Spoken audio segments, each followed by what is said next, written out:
Welcome to my channel. If you like the story, please subscribe. A white woman gave birth to twins, one white and one black. Tragically, she died in childbirth, leaving a mystery behind. However, her husband's discovery afterward alters his life forever.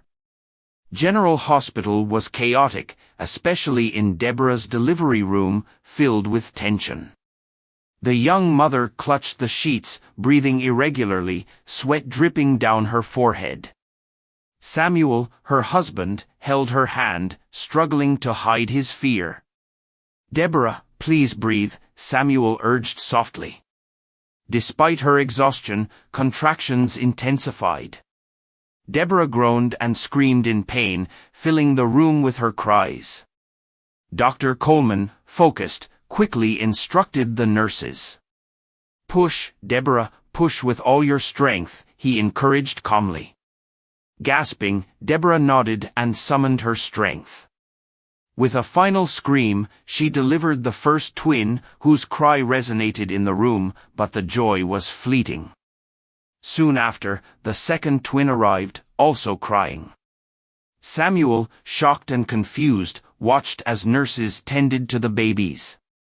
One twin had white skin like Deborah's, and the other had black skin. Samuel was speechless, trying to comprehend the situation when something alarming caught his attention. "Deborah, are you okay?" Panic surged in Samuel as he noticed her fading consciousness. "Doctor, something's wrong," he shouted, his voice trembling. Dr. Coleman swiftly attended to Deborah, issuing urgent commands to the nurses as her condition worsened. Samuel knelt beside her, tears streaming, pleading, "Deborah, please hold on. Don't leave me." Deborah opened her eyes one last time, conveying love and sorrow, telling him to take care of the twins. She whispered her final request before closing her eyes forever. Samuel cried out in despair, holding her tightly as nurses tried to pull him away. Dr. Coleman approached solemnly, expressing regret, saying they did everything possible. Samuel remained silent, holding Deborah close. The twins' cries filled the room, but Samuel couldn't hear them. His world had collapsed at that moment. Finally, with deep sorrow, he let the nurses take Deborah away. Hours later, Samuel sat in the waiting room, his gaze empty. He couldn't process what had happened.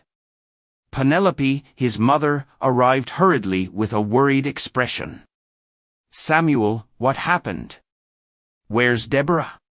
she asked. But seeing her son's expression, she realized something terrible had occurred. "Deborah, she didn't survive, and Mom. I don't know what to do." Samuel stammered, tears falling again. Penelope embraced him, trying to comfort him. "I'm so sorry, son, we'll get through this. The kids need you now," she said, knowing her words barely touched Samuel's pain.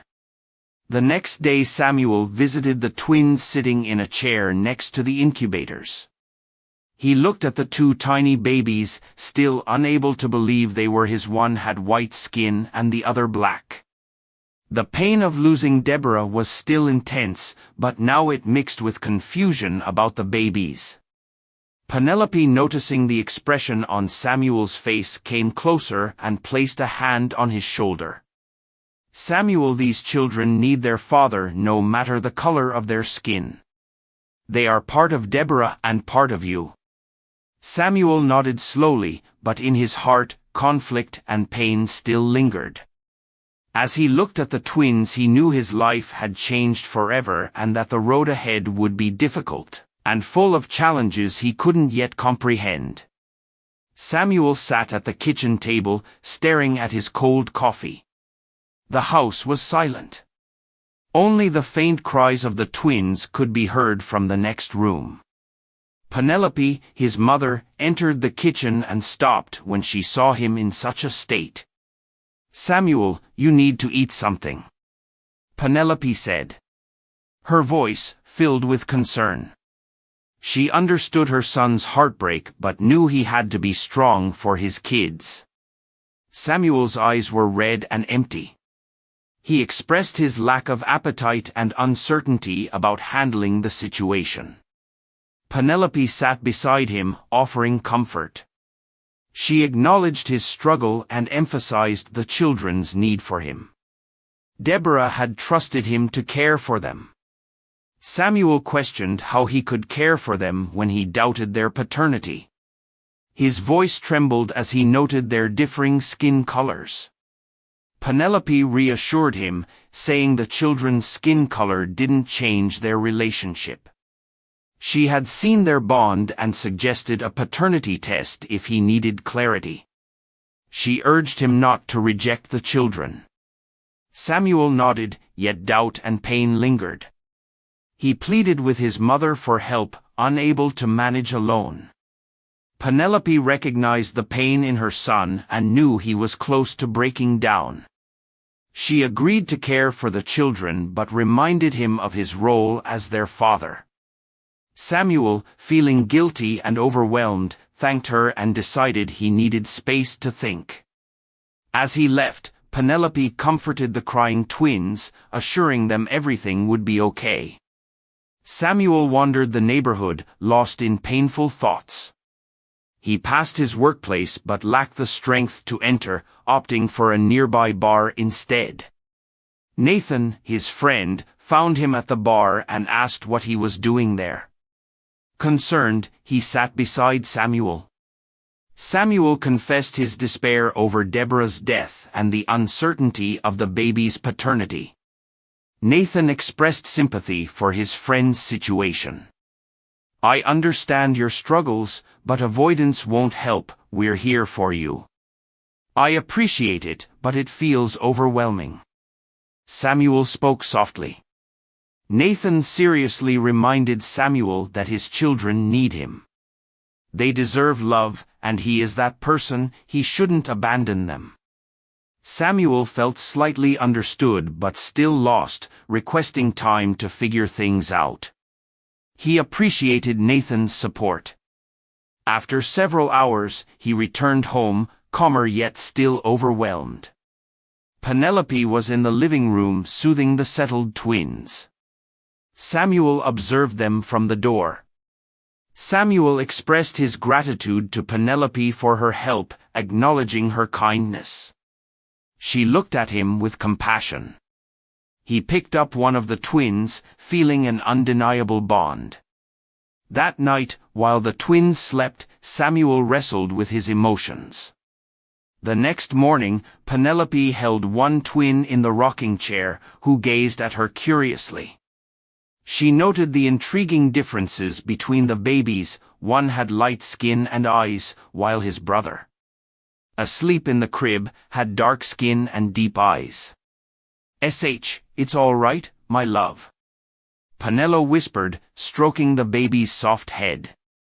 Although she loved the babies, her mind wandered to questions. The neighborhood gossip added to her worries. She felt the weight of malicious comments at the store, overhearing neighbors discuss Samuel's twins.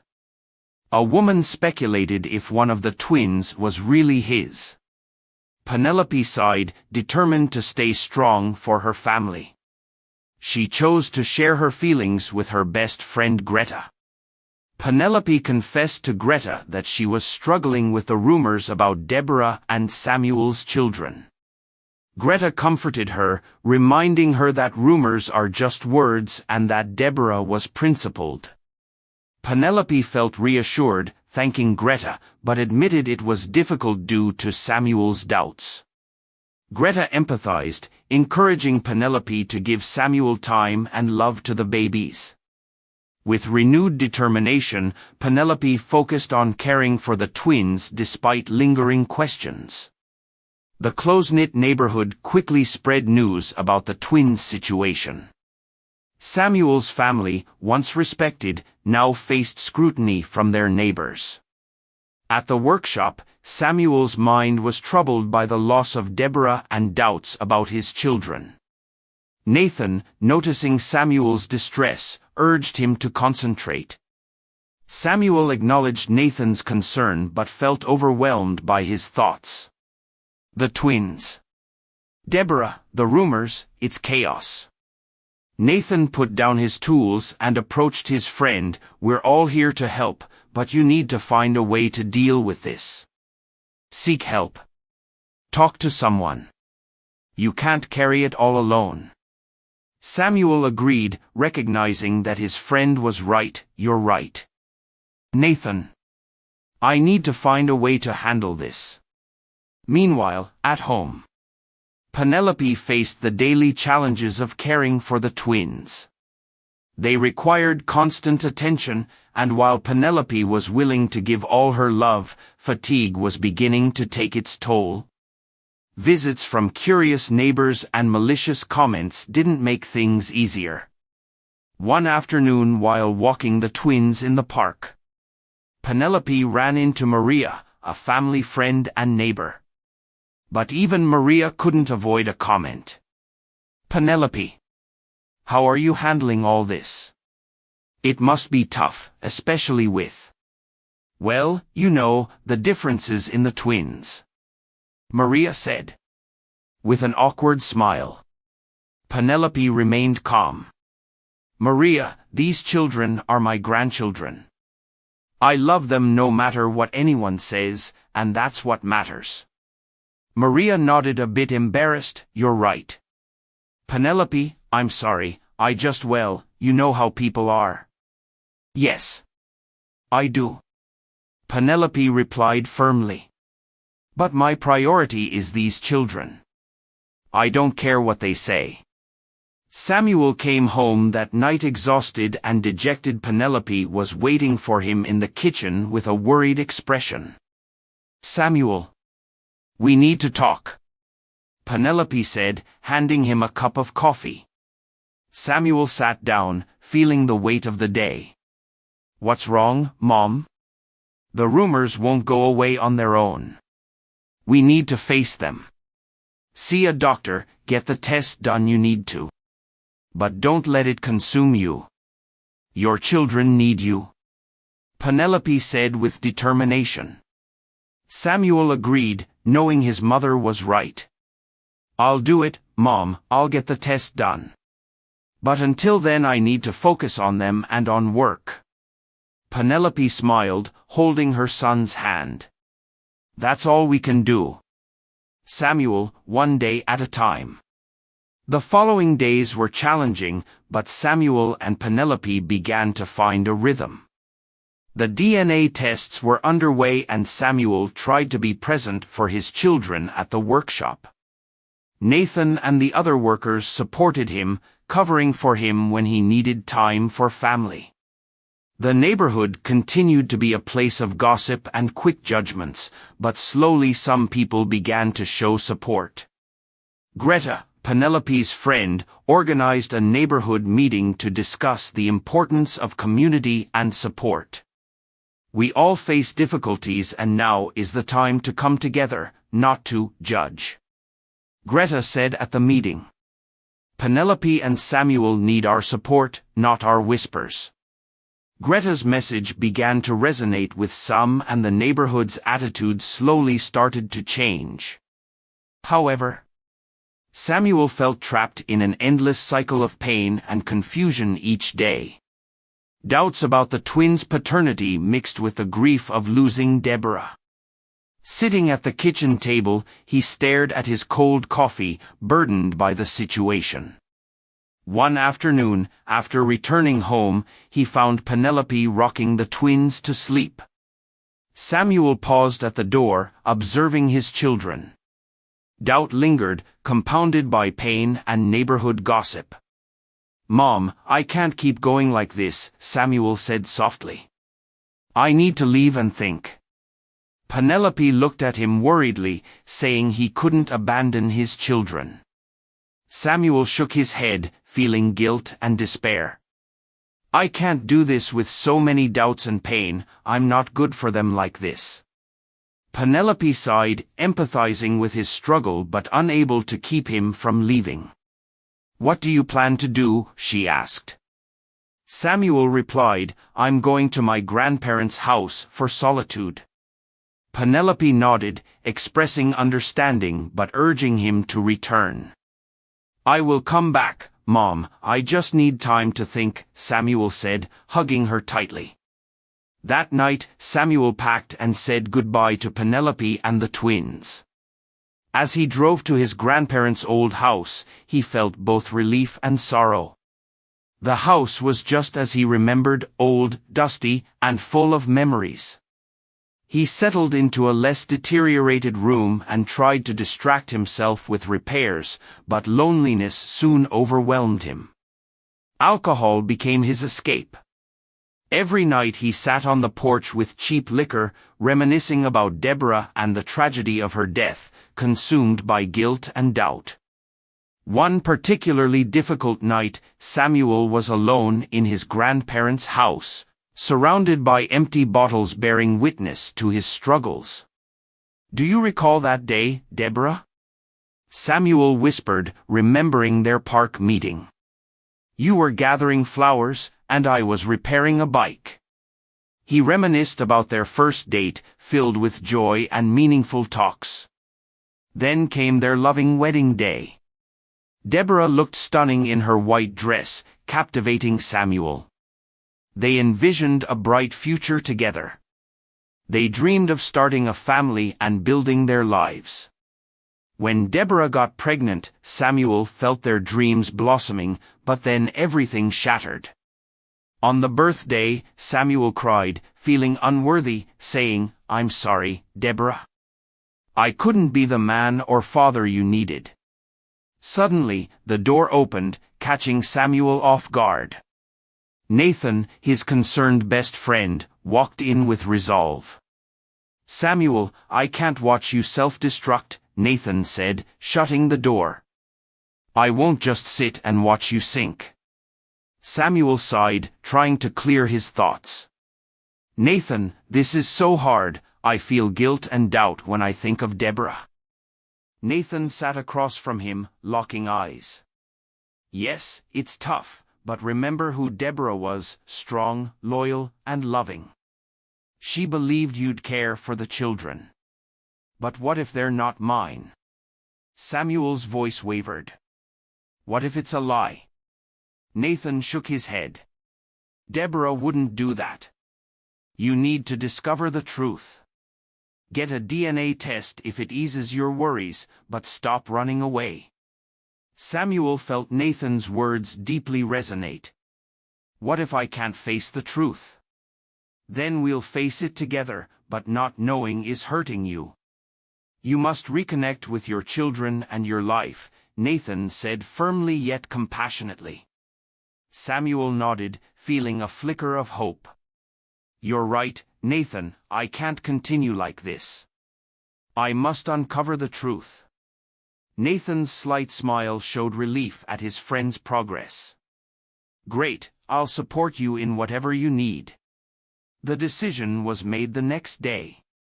Samuel and Nathan arranged for a DNA test. Samuel experienced both fear and relief. He would confront his fears instead of avoiding them. When Nathan left that night, Samuel felt different while alone at home. He looked at a photo of Deborah and the twins on the table. He picked up the photo and examined it closely. He whispered an apology to Deborah, vowing to do right by her and their children, tears of determination streaming down his face. After Nathan's visit and scheduling the DNA test for 2 weeks later, Samuel felt determined to confront the truth. Nervous yet resolute, he went to the attic to find a suitcase. The dusty attic mirrored the feelings he had long suppressed as he searched through it. He spotted an old suitcase in a corner, seemingly untouched for years.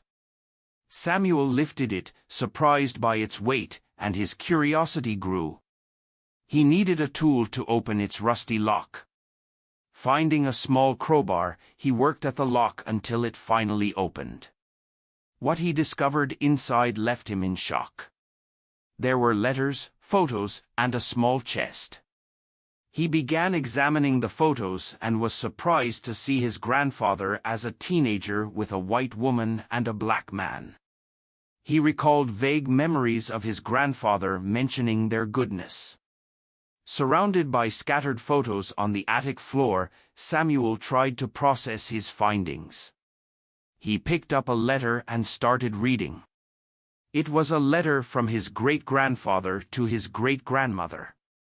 The letter detailed their life and love, along with the challenges they faced due to their interracial marriage during a difficult time. It began with "Dear Helena," expressing that their love provided strength amid tough times, emphasizing the importance of family. Tears filled Samuel's eyes as he realized his family's history was richer and more complex than he had thought. He read more letters, each revealing pieces of his heritage. In the small chest, he found additional photos and personal items like an old watch and a locket. Everything suggested that his great-grandparents were strong individuals who courageously faced challenges for their love. This made Samuel think of Deborah and how strong his love for her was. Despite all the doubts and problems, with a new understanding and a sense of connection to his past, Samuel decided he needed to share this discovery with his mother Penelope and possibly with the twins when they were older. Carefully he packed the letters and photographs back into the suitcase. He went downstairs with the suitcase and called Penelope Mum. "I found something in the attic of my grandparents' house that you need to see," he said, trying to keep his voice steady. "There are photos and letters from our great-grandparents. I never knew. Grandpa was the child of an interracial couple." There was a long silence before Penelope's trembling voice broke through. "Grandpa was always private about family history to shield us from prejudice." "But Mom, we need to learn about our past," Samuel insisted. "I know, son. We'll discuss it when you return, just come back soon," Penelope replied sadly yet hopefully. "I promise I'll return," Samuel said with determination. He spent the day packing and reflecting on his discoveries, realizing the importance of the photos and letters. Instead of drinking, he read about his great-grandparents' love and struggles. The next day, Samuel drove home with a suitcase full of revelations. He contemplated how to share his findings with his mother and how it would impact his parenting. He was ready to face the past for a better future. Upon arriving home, Penelope hugged him tightly, tearfully expressing how much they missed him. "I missed you all too, Mom, there's much to share," Samuel replied nervously. They sat in the living room as Samuel unpacked the photos and letters, which Penelope examined closely. "I can't believe Grandpa never shared this," she said, her voice cracking. "Perhaps he thought he was protecting us," Samuel suggested. After speaking with his mother, Samuel nervously approached the twins' room. He opened the door to find the twins awake and playing. They looked at him with curious eyes, and he noticed how much they resembled Deborah. Kneeling by their cribs, one reached out to him. "Hello, little ones," Samuel said softly, filled with emotion. "I'm your dad." The following days were pivotal. The day after his return, Samuel and Penelope took the twins for a DNA test. The tense wait for results was needed for Samuel to find clarity. A week later, he anxiously received a call from the lab. He picked up the phone. "Mr. Samuel, the DNA test results are in. The twins are your biological children," the voice informed him. Samuel experienced relief mixed with regret. He realized he had wasted time in uncertainty and pain. He hung up and sat quietly, absorbing the news. Then he went to the twins' room. "They're mine," Samuel tearfully told Penelope, who was playing with the kids. "They're my children."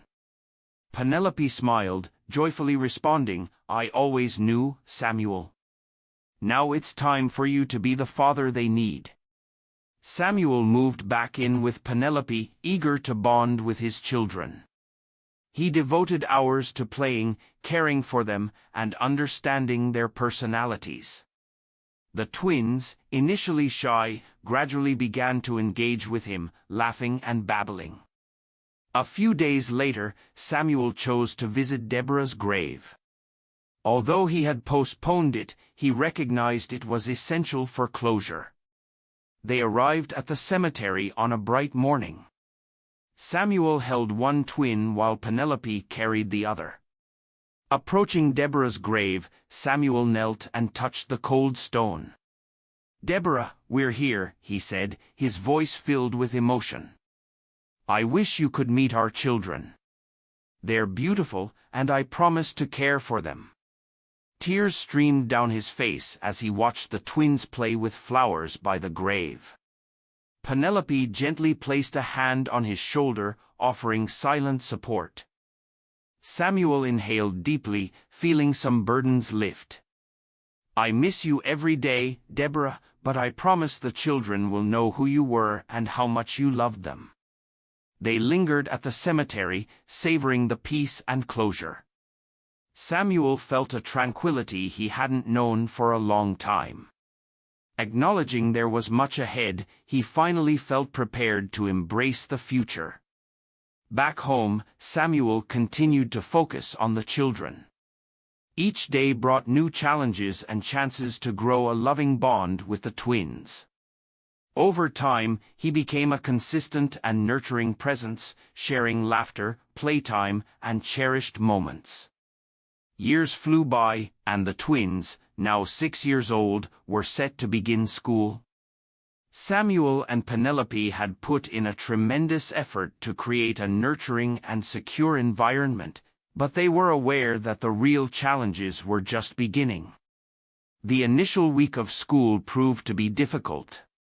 In spite of their enthusiasm, the twins encountered classmates who struggled to comprehend why two siblings could have varying skin tones during recess. Some children approached them with inquisitive expressions and harsh remarks. "Why do you look so different from your brother?" inquired a boy with a suspicious tone. The lighter-skinned twin, Levi, glanced at his brother Lucas and then replied with conviction, "Because we're special, we're brothers, and that's all that truly matters." Lucas nodded, feeling bolstered by his brother's support, yet the hurtful words from the other children lingered painfully in their minds. Upon arriving home, Samuel sensed that something was amiss. The twins, who were typically brimming with energy and laughter, appeared subdued and downhearted. "What happened at school today?" Samuel inquired, kneeling in front of them. Levi and Lucas exchanged looks before Levi spoke up. "Some kids said mean things. They claimed we shouldn't be brothers because we're different." Samuel felt a tightening in his stomach. "That's not right. You're brothers, and you're wonderful just as you are. We'll take care of this."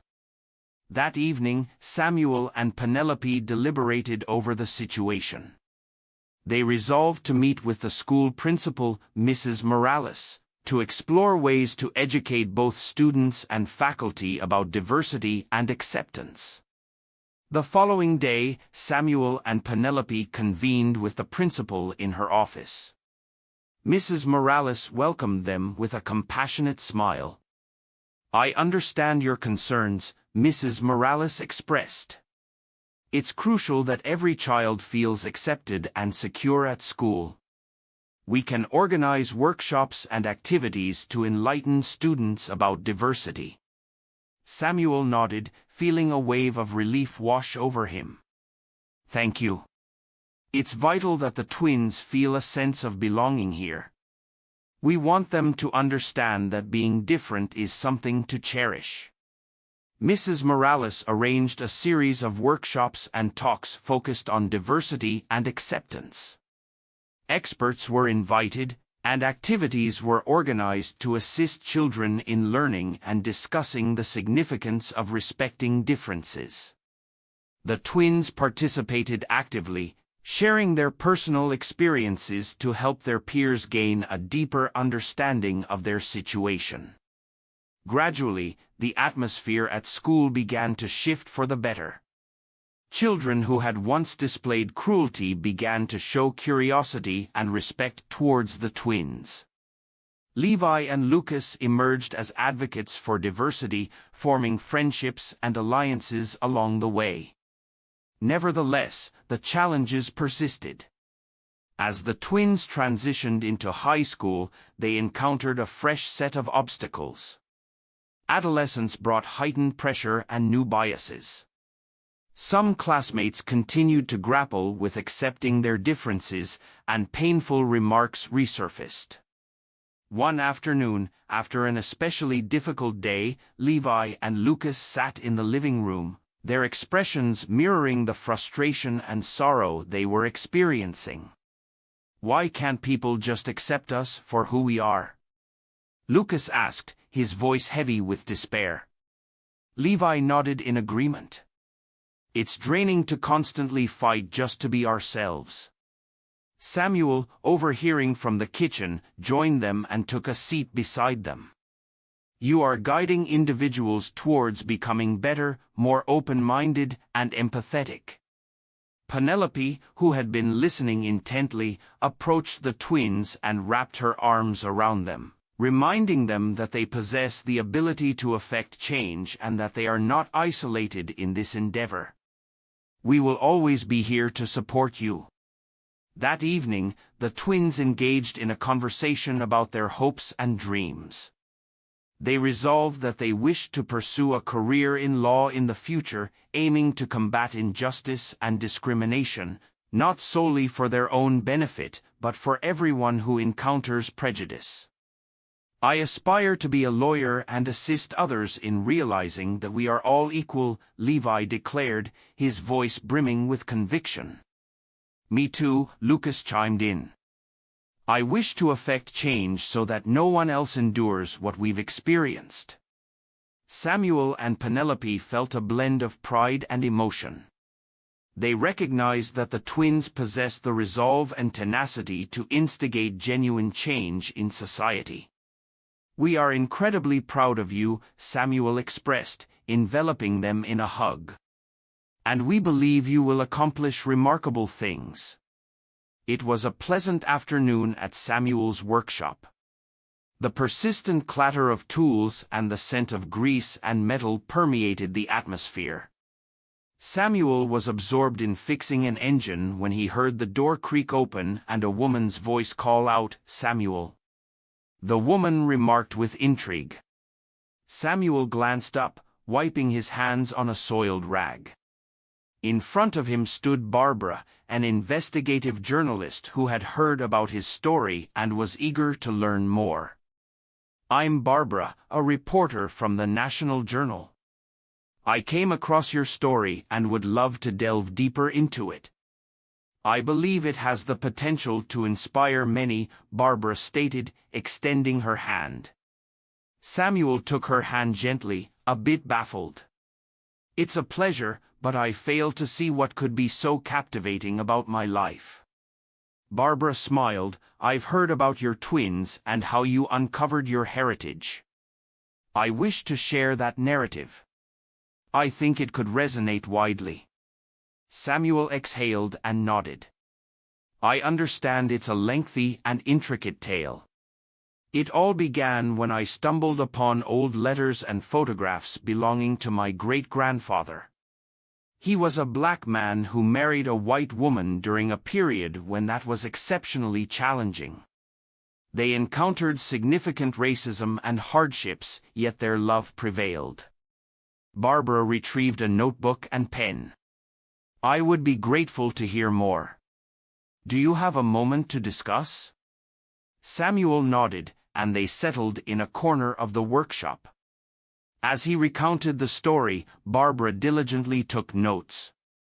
He spoke of his discovery of the letters and photographs, how it paved the way for a deeper understanding of his roots, and how it shaped his perspective on his children and his own life. "That is an extraordinary narrative," Barbara remarked upon completing her notes. "I believe it could truly inspire many. Have you ever?" Samuel considered writing a book. He felt unqualified as a writer. Barbara encouraged him, emphasizing the importance of his story. Samuel found the idea intimidating but agreed to share his family's journey. For months, Samuel and Barbara collaborated on the book. Samuel wrote at night while Barbara helped him organize it. The process was both tiring and healing. He felt he was honoring his family's legacy through his story. The book, titled Raíces de Valor, Roots of Value, was completed. Samuel felt anxious on publication day, unsure of the public's reaction but proud of his work. The book was a bestseller, celebrated for its authenticity and inspiring message. Many readers connected with his family's experiences of adversity. One evening, Samuel and his family reviewed the book's feedback. Levi proudly told his father about the book's impact. Lucas expressed admiration for Samuel's strength and courage. Samuel felt grateful, acknowledging the family's shared journey. Penelope tearfully noted how proud their ancestors would be of him. Samuel felt fulfilled by the book's success. He received invitations to share his story at various events. Each opportunity allowed him to inspire and connect with others facing challenges. One evening, Samuel prepared dinner for Barbara to express his gratitude. He reflected on their accomplishments since the book's release. When Barbara arrived with a bottle of wine, he welcomed her warmly. They began discussing their lives and children. Barbara shared her challenges as a divorced mother. "Samuel, you inspire me," Barbara said sincerely. Samuel felt warmth from her words. "You inspire me too, Barbara. You've helped me share my story." Their conversation flowed as they laughed and connected. Barbara and Samuel enjoyed each other's company over time. Their professional friendship blossomed into romance. Months later, they were dating, and the twins supported Samuel's relationship. "Dad, Barbara is great, we're happy for you," Levi said. "Yes, Dad, Barbara is amazing," Lucas added. Penelope praised Barbara, expressing joy for Samuel. As time passed, the twins entered law school, pursuing their dream. Graduation was an emotional day for the family. Levi and Lucas delivered a speech in caps and gowns. The audience listened intently as Levi spoke. "Today is special, we owe our success to our family's support." Levi acknowledged his father, Barbara, and Penelope in the audience. "Our challenges have strengthened us," Lucas added. "We dedicate our lives to fighting discrimination and promoting acceptance." The twins' words resonated, moving many in the audience. Samuel, Barbara, and Penelope felt deep pride. They made it. Penelope whispered, tears in her eyes.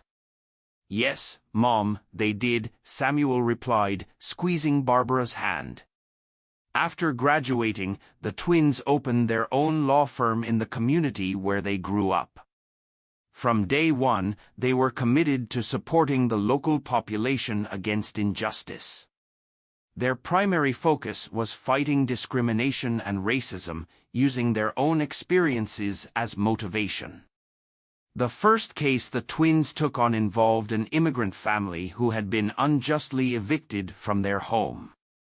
Levi and Lucas worked diligently, presenting evidence and advocating fiercely for the family.